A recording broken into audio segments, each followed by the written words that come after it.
1538 കോടി രൂപ സംസ്ഥാനത്തിന് കിട്ടുന്ന സംസ്ഥാനത്തെ 336 സ്കൂളുകളെ ലോക നിലവാരമുള്ള ഉന്നത വിദ്യാഭ്യാസ സ്ഥാപനങ്ങളാക്കി മാറ്റാനുള്ള അവസരമുള്ള ഒരു പദ്ധതി MOU ഉൾപ്പെടാതെ രാഷ്ട്രീയ വിരോധം മാത്രം മുൻനിർത്തിക്കൊണ്ട് പ്രത്യയശാസ്ത്രപരമായിട്ടുള്ള വിരോധം മാത്രം പറഞ്ഞുകൊണ്ട് അത് ഉപയോഗിക്കാതിരിക്കുകയും ഇതിൽ ഏറ്റവും അവസാനത്തേതാണ് PM ശ്രീ പദ്ധതി നടപ്പാക്കില്ലെന്ന് 4 വർഷം തുടർച്ചയായിട്ട് ആവർത്തിക്കുകയും ഏറ്റവും ഒടുവിൽ അതിലെ ഫണ്ട് ഞങ്ങൾക്ക് ആവശ്യമാണ്, അതുകൊണ്ട് PM ശ്രീ നടപ്പാക്കാൻ ഞങ്ങൾ താത്വികമായി അടവുപരമായി തീരുമാനിച്ചിരിക്കുന്നു എന്ന് പറയുകയും ചെയ്യാന്ന് പറയുന്നത് ഒന്ന് BJP വരച്ച വരയിലേക്ക് അല്ലെങ്കിൽ തീരുമാനിച്ച ഇടത്തേക്ക് കേന്ദ്ര സർക്കാർ തീരുമാനിച്ച ലക്ഷ്യത്തിലേക്ക് സംസ്ഥാനം എത്തുന്നു എന്നൊരു വിജയപ്രതീക്ഷയാണോ നിങ്ങൾക്കിപ്പോ? നല്ല കാര്യങ്ങളെ ആദ്യം എതിർക്കുകയും പിന്നീട് നിർലജ്ജമായി മുൻപ് പറഞ്ഞ കാര്യങ്ങളെല്ലാം തള്ളി പറഞ്ഞുകൊണ്ട് അതേ സർവാത്മന സ്വീകരിക്കുകയും ചെയ്യുന്ന യൂട്ടേൺ രാഷ്ട്രീയത്തിന്റെ ഏറ്റവും അവസാനത്തെ അനുഭവമാണ് നമ്മുടെ മുന്നിലുള്ള ഈ PM ശ്രീ.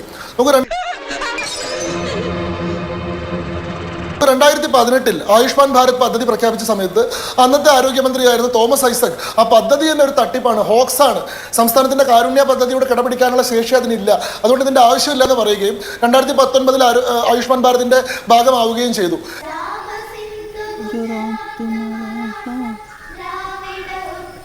2019 PM കിസാൻ നിധി കർഷകർക്ക് അക്കൗണ്ടിലേക്ക് 6000 രൂപ ഇട്ട് കൊടുക്കുന്ന PM കിസാൻ നിധി ഉണ്ടാക്കിയ സമയത്ത് ആ പദ്ധതിയെ നിശിതമായി വിമർശിക്കാൻ മുന്നോട്ട് വന്നത് മുഖ്യമന്ത്രി പിണറായി വിജയൻ തന്നെയാണ്.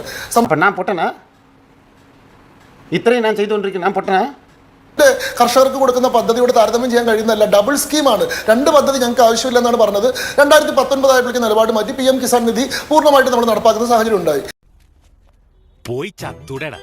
2023 PM വിശ്വകർമ്മ യോജന അതിന്റെ ലോഞ്ചിങ്ങിൽ P രാജീവ് പങ്കെടുത്തത് പോലുമില്ല, അതൊരു RSS പദ്ധതിയാണ് എന്നാണ് പറഞ്ഞത്. എന്നാൽ 2024 മെയ് മാസത്തിൽ full implementation of PM Vishwakarma Yojana നടത്താൻ നമ്മൾ തീരുമാനിച്ചു. നമ്മുടെ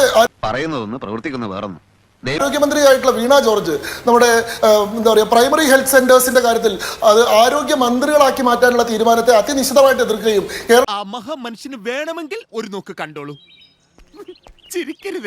ഈ കപ്പൽ ആടി ഉലയുകയില്ല സാർ. സാർ ഇതിനൊരു കപ്പിത്താനുണ്ട്. നവകേരളത്തിന്റെ തീരത്തേക്ക് ഈ കപ്പൽ അടുത്തുകൊണ്ടിരിക്കുകയാണ്. എവിടെ നിന്ന് കിട്ടിയോടോ ഈ ഉണ്ടാക്കണേ?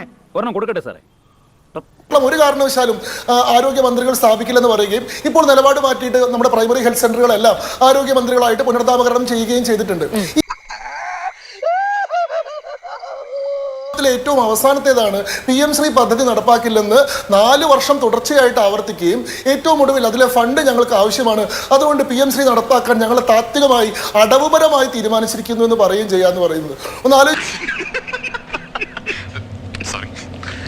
ഒന്ന് ആലോചിച്ച് നോക്കൂ. PM ശ്രീ എന്ന് പറയുന്ന പദ്ധതി രാജ്യത്തെ 14,500 സ്കൂളുകളെ ലോക നിലവാരത്തിലേക്ക് ഉയർത്താൻ എക്സംപ്ലറി സ്കൂളുകളാക്കി മാറ്റാൻ എന്താണ് 2020 ആധുനിക ദേശീയ വിദ്യാഭ്യാസ നയം വിഭാവനം ചെയ്യുന്നത്, അത്തരത്തിൽ വിഭാവനം ചെയ്യപ്പെടുന്ന സ്കൂളുകളുടെ നിലവാരം എന്താണെന്ന് ലോകത്തിന് കാണിച്ചു കൊടുക്കുന്നത് പോലെയുള്ള മാതൃകാ വിദ്യാലയങ്ങളെ നിർമ്മിക്കുക എന്നുള്ള ലക്ഷ്യത്തിലാണ് പ്രധാനമന്ത്രി സ്കൂൾസ് ഫോർ റൈസിംഗ് ഇന്ത്യ എന്ന പേരിൽ PM ശ്രീ എന്ന് പറയുന്ന പദ്ധതി ലോഞ്ച് ചെയ്തത്. 27,300 കോടി രൂപ ചെലവിലാണ് 5 വർഷത്തേക്ക് ഈ പദ്ധതി 2022 മുതൽ 2027 വരെ ഈ പദ്ധതി വിഭാവനം ചെയ്തിട്ടുള്ളത്. ഓരോ സ്കൂളിനും ഒരു ബ്ലോക്കിൽ നിന്ന് 2 സ്കൂളുകളാണ് സെലക്ട് ചെയ്യുക. അങ്ങനെ നോക്കിയാൽ കേരളത്തിന് 336 സ്കൂളുകൾ ഈ പദ്ധതിയിൽ കിട്ടാനുള്ള സാധ്യതയുണ്ട്. ന്യൂ എഡ്യൂക്കേഷൻ പോളിസി നടപ്പാക്കാനുള്ള ഒരു ശ്രമമാണ്, അതിനോട് ഞങ്ങൾ ആശയപരമായി വിയോജിക്കുന്നു എന്ന് പറഞ്ഞ് ഈ പദ്ധതിയുടെ ഭാഗമാവാതിരിക്കുകയും ഇതിനുമായി ബന്ധപ്പെട്ട് വിദ്യാഭ്യാസ മന്ത്രാലയവുമായി മിനിസ്ട്രി ഓഫ് എഡ്യൂക്കേഷനുമായിട്ട് ഒരു MOU ഒപ്പിടണമല്ലോ, ആ MOU ഒപ്പിടാതിരിക്കുകയും അതിന്റെ അടിസ്ഥാനത്തിൽ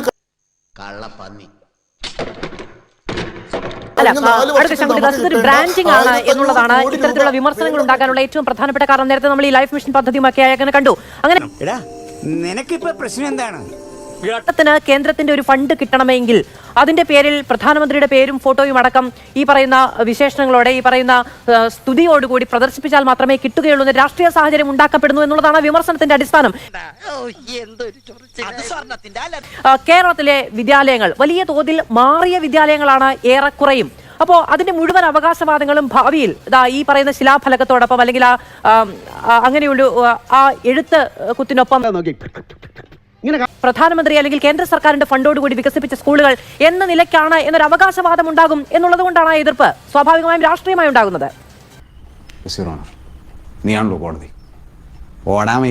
ചുരുക്കത്തിൽ പറഞ്ഞാൽ നിങ്ങൾ പറയുന്നത് ഇവിടുത്തെ സ്കൂളുകൾ നന്നായാൽ അതിന്റെ അവകാശവാദം കേന്ദ്രം ഉന്നയിക്കും എന്ന് പേടിച്ചിട്ട് കേരളത്തിലെ സ്കൂളുകൾ നന്നാവേണ്ട. പുഴയിൽ സ്കൂളിന്റെ മേൽക്കൂര തകർന്നു വീണ് കുട്ടി മരിച്ച വിഷയം നമ്മൾ ചർച്ച ചെയ്തില്ലേ? കൊല്ലത്ത് വൈദ്യുതി കമ്പിയിൽ നിന്ന് വൈദ്യുതി തട്ടിയിട്ട് കുട്ടി മരിച്ച വിഷയം നമ്മൾ ചർച്ച ചെയ്തില്ലേ? സുൽത്താൻ ബത്തേരിയിലെ സ്കൂളിൽ കുട്ടി പാമ്പ് കടിയേറ്റ് മരിക്കുന്ന സാഹചര്യം നമ്മൾ ചർച്ച ചെയ്തിട്ടില്ലേ? അപ്പോൾ ഇവിടെ വിദ്യാഭ്യാസ മന്ത്രി വളരെ ബോധപൂർവം നടത്തുന്ന ഒരു വ്യാജ പ്രചരണം, ഇത് കേന്ദ്രത്തിന് കിട്ടേണ്ട വിഹിതമാണ്. എന്നാൽ കേന്ദ്ര സർക്കാർ എന്താണ് രാഷ്ട്രീയപരമായിട്ടുള്ള വിവേചനം സ്വീകരിച്ചുകൊണ്ട് ഈ ഫണ്ട് കൊടുക്കാതിരിക്കുകയാണ്. കേന്ദ്രത്തിന് വേണ്ടിയിട്ട് ധനകാര്യ കമ്മീഷനോ മറ്റേതെങ്കിലും വിദ്യാഭ്യാസ പദ്ധതിയുടെ ഭാഗമായി മാറ്റിവെച്ചുള്ള ഒരു ഫണ്ടല്ല ഇത്. PM ശ്രീ എന്ന് പറയുന്ന പദ്ധതി നടപ്പാക്കാനുള്ള ഫണ്ടാണ്. PM ശ്രീ എന്ന് പറയുന്ന പദ്ധതി നടപ്പാക്കുന്നുണ്ടെങ്കിൽ മാത്രമേ നമുക്ക് ആ ഫണ്ടിനുള്ള അർഹതയുള്ളൂ. ഇതുമായി 1538 കോടി രൂപ സംസ്ഥാനത്തിന് കിട്ടുന്ന, സംസ്ഥാനത്തെ 336 സ്കൂളുകളെ ലോക നിലവാരമുള്ള ഉന്നത വിദ്യാഭ്യാസ സ്ഥാപനങ്ങളാക്കി മാറ്റാനുള്ള അവസരമുള്ള ഒരു പദ്ധതി MOU ഉൾപ്പെടാതെ രാഷ്ട്രീയ വിരോധം മാത്രം മുൻനിർത്തിക്കൊണ്ട് പ്രത്യയശാസ്ത്രപരമായിട്ടുള്ള വിരോധം മാത്രം പറഞ്ഞുകൊണ്ട് അത് ഉപയോഗിക്കാതിരിക്കുകയും. താൻ അവനെ കണ്ടാ പറഞ്ഞേരെ, ഞാൻ അവനെ കണ്ടാ എടുത്ത് കോണം കൊടുക്കുന്നു. കോണമെടുക്ക് അങ്ങനെ സാമാനം ഉണ്ട്, കാണണോ? വേണ്ട. ഇവിടുത്തെ നാട്ടുകാർക്കും മണവാളാൻ സൽസിന്റെ പേരിലും എന്റെ വ്യക്തിപരമായ പേരിലും ഞാൻ നന്ദി രേഖപ്പെടുത്തിക്കൊള്ളുന്നു.